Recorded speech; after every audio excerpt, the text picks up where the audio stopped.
ইস রে, আজকে সারাদিন একটা মুরগি পেলাম না রে। ইস রে, নতুন একটা ফোন কিনতে যাই, বন্ধু স্বাভাবিক মেরে আসি।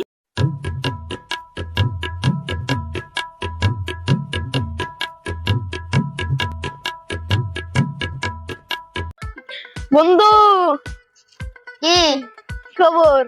ভালো রে বন্ধু, তুই কি তোর কি খবর? এই তো ভালো। দেখ, আমার পাপা আমাকে একটা আইফোন 16 প্রো ম্যাক্স কিনে দিছে। আরে দূর, এত কোনো ব্যাপার না। আমার পাপাকে বললে আমার পাপা আমাকে একটা আয়রন সাইজ কিনে দিবে। চল দেখি। চল চল, আজকে দেখাবো তোকে আমার পাপার পাওয়া।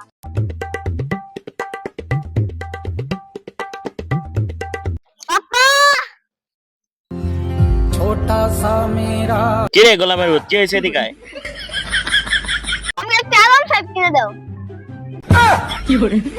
কি আমার ভাইব? তুই বাবা, তুমি তো বুঝলে না, আয়রন সাইজ না, আয়রন সাইজ। আনোয়ার ভাইব নাকি? তিন বেলা ভাত পাও না, পান্তা পাতে সাত পাও, আবার এসে আনোয়ার ভাইব চলাবার। দাঁড়া, তুই আনোয়ার ভাইব নাকি? বাঙ্গের বলা কারণ ভাইব তোর দিতেছি, দাঁড়া। দোস্ত গর্দে মারতে থাকে।